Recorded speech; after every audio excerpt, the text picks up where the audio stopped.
First లో మనకి బాలకృష్ణ గారు అఖండ రోల్లో కొంత కనిపించి వెళ్ళిపోతారు. మొత్తం బోయపాటి గారు కూర్చుని మనకి ఫస్ట్ సర్వింగ్ డిషెస్ అన్ని స్టార్ట్ చేసేసి స్టార్టర్స్, ఎపిటైజర్స్ అన్ని ప్రాపర్ గా సర్వ్ చేస్తే ఇంతేనా ఇంకేం లేదా అనుకుంటాం.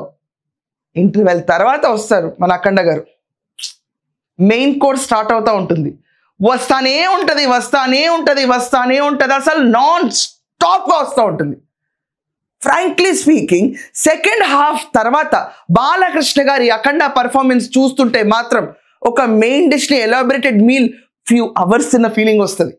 అంటే కొంతమంది దీంట్లో మాట్లాడుతున్నారు లాజిక్ ఉండదా, గ్రావిటీ ఉండదా, ఫ్రిక్షన్ ఉండదా అని పక్కన పెట్టు బ్రో.